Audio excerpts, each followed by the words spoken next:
എൻ്റെ ബാച്ചിലർ ലൈഫിന് അന്ത്യം കുറിക്കാനായി അവസാനമായി ഞാൻ പോയൊരു ബാച്ചിലർ യാത്ര കോത്തഗിരിയിലോട്ടുള്ള മനോഹരമായൊരു ബൈക്ക് ട്രിപ്പ്. അങ്ങനെ മേട്ടുപ്പാളയത്ത് നിന്ന് കോത്തഗിരി റൂട്ട് കയറുമ്പോൾ നമ്മൾ സ്ഥിരം കൂനൂര് പോകുമ്പോൾ കാണുന്ന തിരക്ക് പിടിച്ച സീൻസ് ഒന്നും തന്നെ നമുക്ക് കാണേണ്ടതില്ല. ഈ ഒരു ചെക്ക് പോസ്റ്റ് കഴിഞ്ഞ് പിന്നെ അങ്ങോട്ട് കാട്ടിനുള്ളിലൂടെ വളരെ സ്മൂത്തായിട്ട് റൈഡ് ചെയ്യാൻ പറ്റുന്ന ഒരു നിലയിലാണ് ഇനി റോഡ് കിടക്കുന്നത്.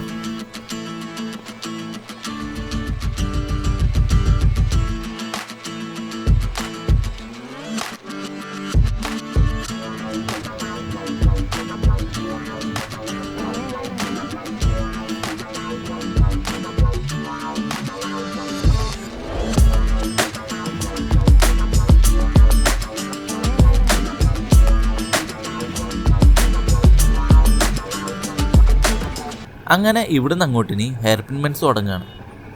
നമ്മുടെ പാലക്കാട് നിന്ന് കോത്തഗിരിയിലോട്ട് ഏകദേശം 143 കിലോമീറ്ററാണ് കാണിക്കുന്നത്.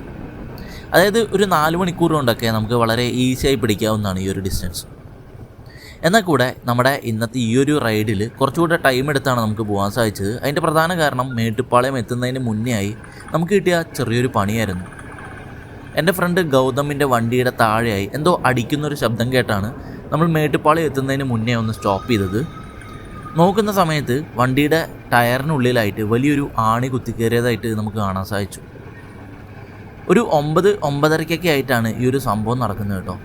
അപ്പോൾ തന്നെ നമ്മൾ അടുത്ത് കാണുന്ന ഒരു ടയർ ഷോപ്പിലോട്ട് പോയി. എന്നാൽ അത് 10 മണിക്ക് മാത്രമേ തുറക്കുള്ളൂ എന്ന് പറഞ്ഞുകൊണ്ട് അവിടെ തന്നെ ഏകദേശം 30-40 മിനിറ്റ് നമുക്ക് വെയിറ്റ് ചെയ്യേണ്ടി വന്നു. തുടർന്ന് അവർ ചെക്ക് ചെയ്ത സമയത്താണ് വണ്ടിയുടെ ടയറിനുള്ളിലോട്ട് അത് കയറിയിട്ടില്ല, എന്നാൽ ആ ഒരു മുകളിലെ ലെയർ മാത്രം പൊളിച്ചാണ് ആ ഒരു ആണി കയറിയതെന്ന് പറഞ്ഞു കേട്ടോ. അതുകൊണ്ട് തന്നെ അവർ ഒരു 10 മിനിറ്റിൽ തന്നെ ബാക്കി കാര്യങ്ങളൊക്കെ ചെയ്ത് വണ്ടി റെഡിയാക്കി തന്നു.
കോത്തഗിരി എത്തുന്തോറും വ്യത്യസ്തമായ ഒരു ക്ലൈമറ്റിലോട്ട് നമ്മൾ പോകുന്നതായിട്ട് നമുക്ക് അറിയാൻ സാധിക്കും.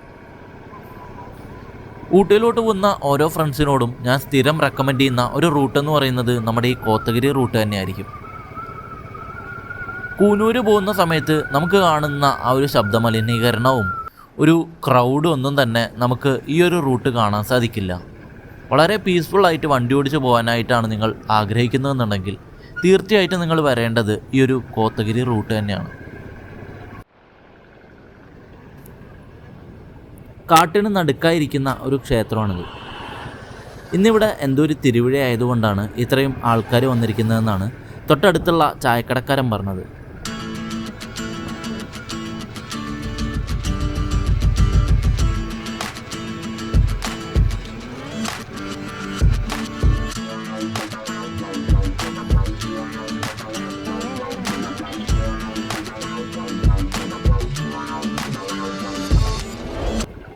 നീൽഗിരീസ് എത്തുന്നതിന് മുന്നേ ആയി കാണുന്ന ഒരു ചെക്ക് പോസ്റ്റാണിത്. ഇവിടെ എന്തിനാണ് ഇങ്ങനെ ഒരു ചെക്ക് പോസ്റ്റെന്നും നമ്മുടെ കയ്യിൽ നിന്ന് പൈസ ഈടാക്കുന്നതെന്നും ഇതുവരെ എനിക്ക് മനസ്സിലായിട്ടില്ല. ഒരു ബൈക്കിന് 10 രൂപ വെച്ച് 20 രൂപയാണ് നമ്മുടെ കയ്യിൽ നിന്ന് ഇവർ ഈടാക്കിയത് കേട്ടോ.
അങ്ങനെ അവസാനം കോത്തഗിരി ടൗണെത്തി. നമ്മുടെ ഊട്ടിയോ കൊടൈക്കനാലോ അല്ലെങ്കിൽ വാൽപ്പാറയിലോ ഒക്കെ കാണുന്ന സെയിം രീതിയിലുള്ള ഒരു ടൗണാണിത്. ഒരാൾക്ക് ആവശ്യത്തിന് വേണ്ട സാധനങ്ങളെല്ലാം തന്നെ വാങ്ങാൻ സാധിക്കുന്ന ഒരു ടൗണ്. ഇനി ഇവിടെ നിന്ന് ഏകദേശം 4 കിലോമീറ്ററാണ് നമ്മുടെ ഇന്നത്തെ സ്റ്റേയിലോട്ടുള്ളതെന്ന് അറിഞ്ഞു. നമ്മൾ പോകുന്ന വഴിയൊക്കെ ഗൂഗിൾ മാപ്പ് നോക്കി തന്നെയാണ് കേട്ടോ പോകുന്നത്. അതുകൊണ്ട് തന്നെ ഇവിടുന്ന് ഒരു 4 കിലോമീറ്റർ ചെറിയൊരു ഷോർട്ട് കട്ട് വഴി എടുത്തു കഴിഞ്ഞാൽ നമ്മുടെ റൂമിലോട്ട് എത്രയും പെട്ടെന്ന് എത്താമെന്ന് കണ്ടു. അതുകൊണ്ട് തന്നെ ഇവിടുന്ന് ഇനി അങ്ങോട്ട് പോകുന്നത് മൊത്തമായിട്ട് ഒരു ഷോർട്ട് കട്ട് റൂട്ടാണ്. വളരെ മനോഹരമായിട്ടുള്ള, വണ്ടി ഓടിക്കാനും വളരെ രസമുള്ള ഒരു റൂട്ടായിരുന്നു അത്.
അങ്ങനെ അവസാനം നമ്മൾ ഇന്ന് സ്റ്റേ ചെയ്യാൻ പോകുന്ന ട്വിൻ ട്രീ മൗണ്ടെയിൻ റിസോർട്ട് എന്ന് പേരുള്ള ഈ ഒരു റിസോർട്ടിലോട്ട് എത്തി.